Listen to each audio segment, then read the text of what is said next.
아파트의 유래와 우리나라 아파트의 역사. 안녕하세요. 오부동 TV의 손혜린입니다.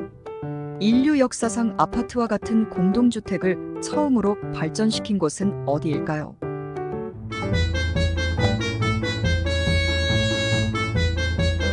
바로 유럽입니다. 같은 대지에 여러 층을 쌓아 올려 만드는 적층의 개념을 도입, 단기간에 많은 주택의 공급을 위한 방법으로 도입되었죠. 제1차 세계대전 이후 많은 수의 임시 주거지를 제공하기 위해 르 코르비지에라는 건축가가 도미노 하우징 개념을 도입하면서 건축물을 만들고 이를 발전시켜 지금의 아파트까지 올 수 있었습니다. 해외에선 아파트가 갖는 위치는 비교적 자금이 부족한 서민들이 사는 곳이라는 인식이 강한데 반해 우리나라는 그와 반대로 볼 수 있죠. 물론 서민이나 영세민 아파트들도 있습니다만 기본적으로는 부의 척도로 가늠이 되는 것이 현실이죠. 우리나라의 경우 인구에 비해서 땅이 좁아 토지에 가급적 많은 주택을 공급할 수 있는 아파트를 짓는 것이 주택난 해결에 도움이 되었고, 건설 경기를 부양함에 따라 경제가 눈부신 성장을 거듭하게 된 원동력이 되었습니다. 이후 아파트는 중산층의 상징이 되었으며 특정 브랜드의 경우 부의 상징으로 자리매김하기도 했습니다. 우리나라의 경우 일제로부터 해방되었을 당시 38선 이남에는 약 300만 채의 주택이 있었던 것으로 추산되고 있습니다. 그로부터 80여 년이 지난 2023년 말 기준으로 한국의 주택은 1895만 채로 6배 이상 늘었는데요. 숫자만큼이나 국내 주거 문화도 빠르게 변했습니다. 초가집은 민속촌에서나 볼 수 있고 이젠 단독주택을 넘어 아파트가 우리나라의 주택을 대표하고 있습니다. 아파트는 이제 전체 주택의 절반을 넘어섰는데요. 우리나라의 아파트란 이름이 처음 등장한 건 1930년으로 서울시 중구 회현동에 일본 기업인을 위한 관사로 지은 3층짜리 미쿠니 아파트였습니다. 그러나 이름만 아파트였을 뿐 사실 현행 건축법상 미쿠니 아파트는 정식 아파트가 아닌 아파트형 다가구 건물로 봐야 합니다. 한국인의 손으로 만든 한국식 아파트는 그로부터 28년이 지나서야 탄생하게 되었죠. 1937년에는 일본인 건축가 토요타 타네오의 설계하에 건축법상 최초의 아파트가 등장합니다. 바로 서대문구에 위치한 충정 아파트인데요. 당시 이름은 도요타 아파트였습니다. 현재는 철거를 앞둔 신세가 되었지만 우리나라 근현대사의 길이 남을 족적을 남겼습니다. 이 충정 아파트는 광복 직전에 한 기업에 의해 인수되어 호텔로 용도가 변경되었고 광복 후에는 귀국 해외 동포들에 의해 무단 점거되기도 했으며 한국 전쟁 당시에는 조선인민군이 인민재판소로 사용하면서 건물 지하에서 양민들을 학살하기도 했습니다. 전후 복구가 한창이던 1958년 11월 서울 한복판에 명물이 등장했다며 구경꾼들이 몰려들었습니다. 중앙산업이 서울시 성북구 종암동 고려대 옆 언덕에 지은 종암아파트가 그것입니다. 해방 이후 한국 최초의 아파트였는데요. 당시 이승만 대통령은 낙성식 축사에서 이렇게 편리한 수세식 화장실이 종암아파트에 있습니다. 정말 현대적인 아파트입니다라고 감격했다는 일화가 전해지고 있습니다. 당시 종암아파트는 국내에서 처음으로 수세식 변기를 집안에 들여놨다는데 큰 의미가 있습니다. 지금 생각하면 그저 당연하게 여겨지지만 공용 화장실 앞에서 줄을 서며 사용해야 했던 화장실 문화를 가졌던 당시로서는 큰 사건이었음이 틀림없습니다.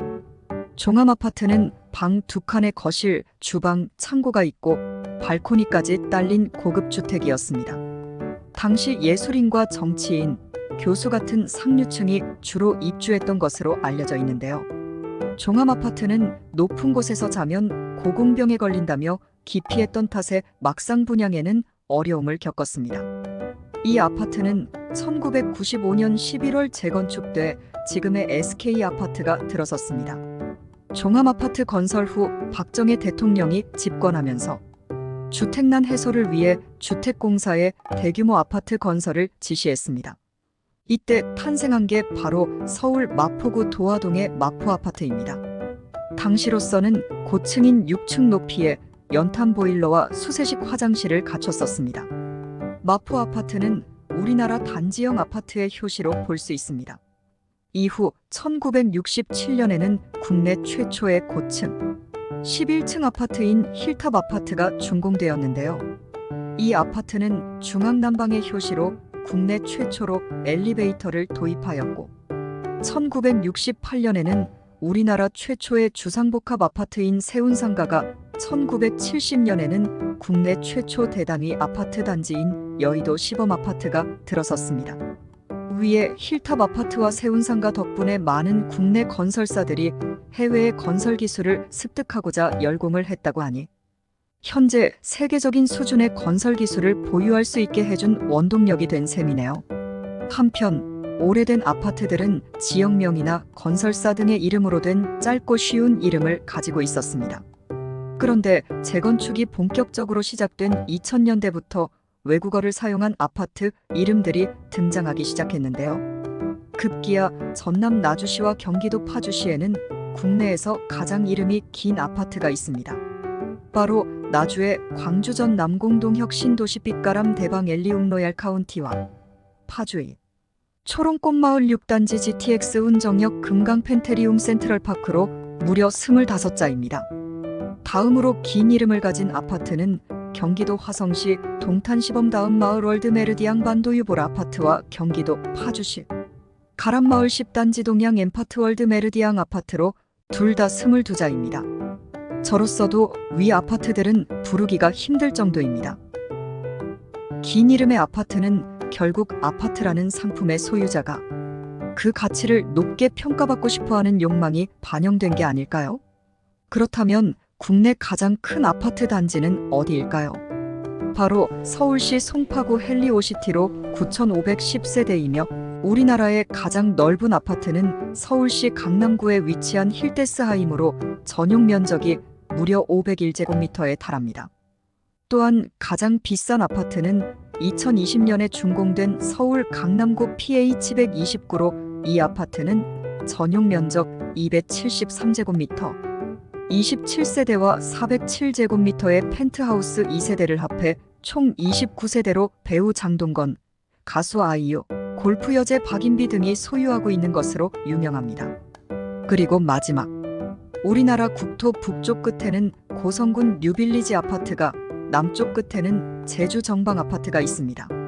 지금까지 최초의 아파트부터 현재의 아파트까지 우리나라 아파트의 역사에 대해 살펴보았는데요. 사실 지금도 아파트는 AI의 진화와 더불어 끝없이 이뤄지고 있습니다. 과연 어디까지 진화하게 될까요? 잘 보셨다면 구독과 좋아요 부탁드립니다. 저희 채널에 힘을 보태주십시오. 시청해주셔서 감사합니다.